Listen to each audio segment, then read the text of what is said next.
Você está assistindo um filme de terror onde os personagens estão assistindo filmes de terror que você assistiu e existe um filme dentro do filme que retrata os acontecimentos do próprio filme.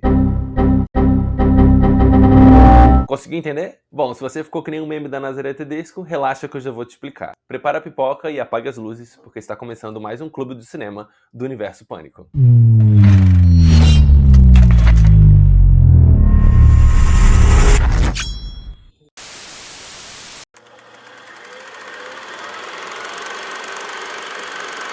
Metalinguagem é o termo que se refere ao uso de uma linguagem para falar sobre a própria linguagem ou sobre os elementos e regras que a constituem. Na franquia Pânico, a metalinguagem é um elemento central, utilizado para desconstruir e ao mesmo tempo homenagear o gênero. Pânico explora o conceito de metalinguagem de maneira inovadora, fazendo com que os personagens discutam as regras dos filmes de terror e como elas se aplicam às suas próprias situações, criando um efeito onde o filme está ciente de si mesmo como uma obra de terror. A franquia criou um estilo narrativo próprio ao incorporar a consciência do gênero de terror e suas convenções dentro da própria história. É por essas e outras que Pânico é tão genial, né? A palavra slasher deriva do verbo to slash, que significa cortar ou rasgar, geralmente de maneira violenta e abrupta. O termo slasher se consolidou para descrever filmes de terror que envolvem um assassino psicopata misterioso perseguindo e matando suas vítimas de maneira violenta, com uma ênfase particular em armas cortantes, como facas e facões. O slasher começou a tomar forma nos anos 60 e 70, mas foi na década de 80 onde ele se consolidou. Psicose, de 1960, é um filme que começou a abrir caminho para o surgimento do gênero. Embora não seja um slasher no sentido clássico, o filme introduziu muitos dos elementos que viriam a ser explorados mais tarde. O Massacre da Serra Elétrica, de 1974, foi um grande precursor do gênero slasher, seguido de Halloween, em 1978, e Sexta-feira 13, em 1980, que solidificaram as convenções do subgênero com um assassino implacável que matava jovens de forma violenta e sangrenta. A década de 80 foi o auge dos filmes slasher, com uma abundância de lançamentos que seguiam essa fórmula. Acontece que muitos dos filmes começaram a se repetir e perderam a eficácia, resultando em uma queda no interesse do público. A fórmula do assassino mascarado e das vítimas jovens parecia estar chegando ao fim, sem oferecer nada novo ou fresco para o espectador. Foi aí que o telefone tocou e uma ligação desconhecida no meio da noite revitalizou o subgênero slasher e trouxe o gênero terror de volta para o centro das atenções.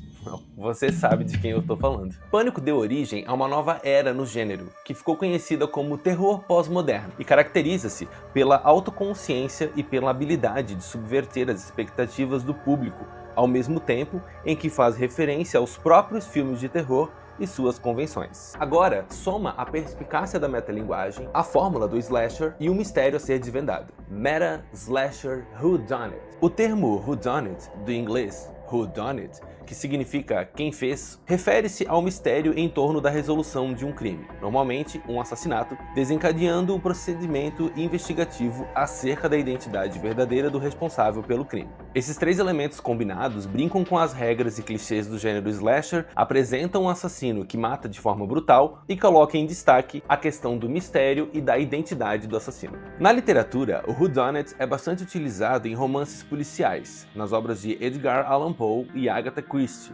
assim como nas de Arthur Conan Doyle, com o famoso detetive Sherlock Holmes. Aqui no Brasil, esse recurso narrativo se popularizou na teledramaturgia. Durante a exibição da novela Véu de Noiva, o ator Geraldo Del Rey solicitou sua própria saída da produção. A escritora Jeanette Claire aproveitou a oportunidade e resolveu assassinar o personagem, utilizando esse artifício pela primeira vez de forma notória no país. Mas o exemplo mais famoso e que consagrou de vez o uso desse elemento aqui foi na novela Vale Tudo, em 1988, com a indagação Quem matou Odette Roitman? Quem matou Odette Roitman? Seja na literatura, na teledramaturgia ou no cinema, o público é levado junto com os personagens a tentar desvendar o mistério e descobrir a identidade do assassino antes da revelação final. A franquia Pânico é capaz de se reinventar e elevar o conceito da metalinguagem. Por exemplo, enquanto o primeiro filme faz uma autoanálise sobre o gênero ao qual pertence, Pânico 2 faz uma análise sobre as sequências. Pânico 3 aborda sobre as trilogias. Pânico 4 discute sobre os remakes e reboots. Pânico 5 reflete sobre os requels e as sequências legado. E Pânico 6 conversa sobre as franquias. Cada capítulo de Pânico entrega uma verdadeira aula sobre cinema, fazendo uma análise da indústria cinematográfica e da sociedade contemporânea, além de oferecer uma visão crítica e, por vezes, irônica da evolução do gênero e do cinema como um todo. Essa proximidade com a vida real é um dos elementos mais fascinantes da franquia. Ao integrar referências contemporâneas, comentários da cultura pop e uma constante metalinguagem, os filmes criam uma linha tênue entre ficção e realidade. O terror se mistura com aspectos da sociedade e da indústria cinematográfica, ampliando o impacto do medo, mas também tornando a narrativa mais imersiva, desafiando o público a refletir sobre como os filmes de terror se relacionam com a cultura e o comportamento no mundo real. Bom, por pouco a gente não teria no início do filme aquele letreiro, baseado em fatos reais. Aliás, o roteirista Kevin Williamson se inspirou de fato no acontecimento real para escrever o roteiro de Pânico, sabia? Na noite de quarta-feira, 23 de março de 1994, ia ao ar pelo canal de TV americano ABC News o terceiro episódio do programa documental Turning Point.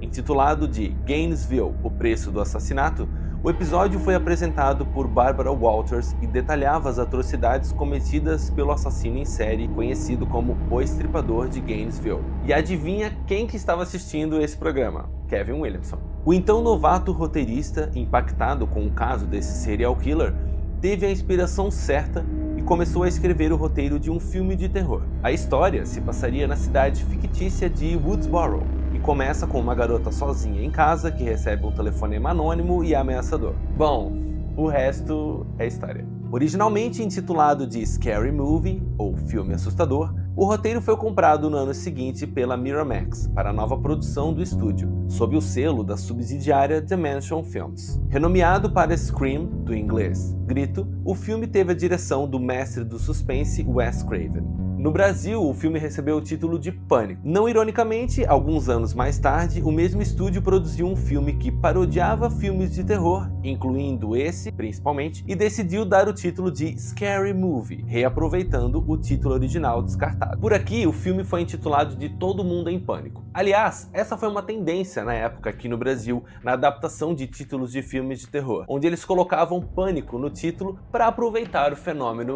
do filme aqui no Brasil. Então foi Pânico para todo lado. Era pânico no lago, na ilha, na floresta, em alto mar, na neve, por aí vai. Ah, mas o Kevin Williamson não ficou chocado com aquele documentário à toa não, porque a história é realmente tensa. Mas isso aí já é assunto para um outro episódio.